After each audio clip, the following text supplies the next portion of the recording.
Hi guys, welcome to my channel. ఏంటి గుడి చూపిస్తుంది అనుకుంటున్నారా? మేమైతే ఈరోజు సుత్తమ్మవారి జాతరకి అయితే వచ్చాం. చూసారా ఎంతమంది జనాలు ఉన్నారో? అస్సలు దర్శనం అయితే చాలా కష్టమైపోయింది. ఇంకా మీకు అమ్మవారిని చూపించడానికి అయితే నాకు అస్సలు అవ్వలేదు. ఫోన్ కూడా లోపలికి తీసుకొని వెళ్ళలేదు, చాలా రష్గా ఉంది. సో ఇలా బయటే తీసాను వీడియో. చూడండి ఎంతమంది ఉన్నారో.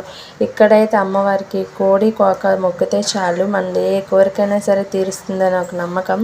మేమైతే అమ్మవారిని మొక్కేసి అలా బయటకు వచ్చాం. చూసారా బ్యాంగిల్స్, టాయ్స్ ఎన్ని ఉన్నాయో మొత్తం. అసలు ఇయర్ రింగ్స్ అయితే మామూలు లేదు కలెక్షన్. నేనైతే వెంటనే వెళ్ళి చూసేసాను, తీసుకున్నాను. ఇంకా బెలూన్స్, చిన్నపిల్లలకి సంబంధించిన టాయ్స్ చాలా ఉన్నాయి. అలా జాతర నుంచి బయటకు వస్తే మజ్జిగ ఇస్తున్నారు. ఈ ఎండకు మజ్జిగ అయితే కన్ఫామ్ తాగాలి కదా, గ్లాస్ తాగేసాం. అలా వచ్చి టిఫిన్ అయితే చేసాం. నేనైతే పూరి తిన్నా, చాలా బాగుంది టేస్ట్.